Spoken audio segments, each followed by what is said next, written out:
नमस्कार, मैं विवेकानंद और आप देख रहे हैं न्यूज फॉर नेशन। बिहार में चुनावी प्रक्रिया जो पहले चरण का चुनाव की वोटिंग जो है वो समाप्त हो गई है। शाम के 6 बज गए हैं और इसके बाद अब चुनाव की प्रक्रिया पहले चरण का लोगों ने मताधिकार का प्रयोग कर लिया है। तो हम एक एक सीट के बारे में आपको बता रहे हैं कि किस सीट पर किसका पलड़ा भारी रहेगा। तो इसी कड़ी में हम बात करेंगे लखीसराय के सूर्यगढ़ा सीट की। 2015 के विधानसभा चुनाव में इस सीट पर जो राजद के कैंडिडेट थे प्रहलाद यादव, उन्होंने विजय पताका फहराया था। इस बार भी वे राजद के कैंडिडेट के तौर पर चुनावी मैदान में हैं। वहीं जेडीयू की तरफ से रामानंद मंडल हैं।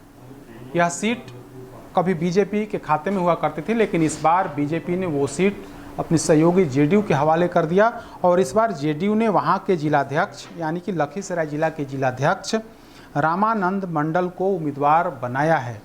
तो दोनों के बीच सीधी लड़ाई है। वैसे कुल 19 प्रत्याशी हैं चुनावी मैदान में।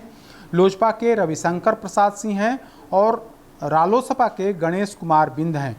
तो ये दोनों उस इलाके में कहीं न कहीं एक बार फिर से राजद का पताका फहराते हुए दिख रहा है, क्योंकि जेडीयू का जो वोटर्स थे, जो वह इलाका, उस इलाके में भूमियारों की अच्छी आबादी है, लेकिन उस कैंडिडेट को लेकर के नाराज़गी है। उसका खामियाजा उन्हें भुगतना पड़ सकता है।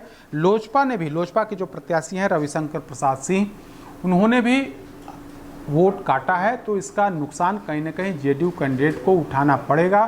वैसी स्थिति में एक बार फिर से प्रहलाद यादव की स्थिति मजबूत होती हुई दिख रही है। 2015 का जो समीकरण था उसमें नीतीश कुमार की पार्टी जेडीयू भी आरजेडी के साथ थी, तो उस स्थिति में प्रहलाद यादव तो चुनाव जीते थे। लेकिन इस बार जो है बीजेपी और जेडीयू चुनावी मैदान में हैं।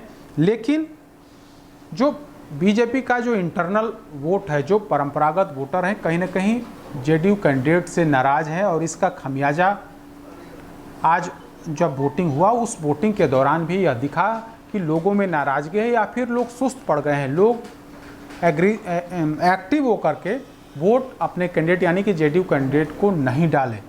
तो ऐसी स्थिति में जो वोट परसेंट है उसका नुकसान कहीं ना कहीं जेडीयू कैंडिडेट को उठाना पड़ेगा।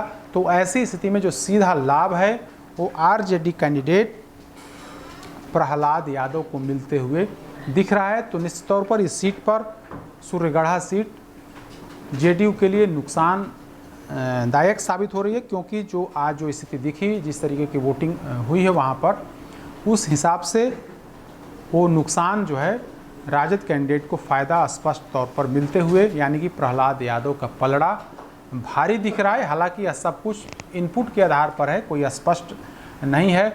जब ईवीएम का मशीन खुलेगा तभी सब कुछ स्पष्ट होगा। इसके लिए हमें 10 नवंबर तक का इंतज़ार करना होगा। लेकिन आज जो जानकारी निकल कर के सामने आ रही है उसके अनुसार यही है कि राजद कैंडिडेट की स्थिति वहाँ पर मजबूत है। अधिक अपडेट्स के लिए देखते रहिए न्यूज फॉर नेशन। नमस्कार।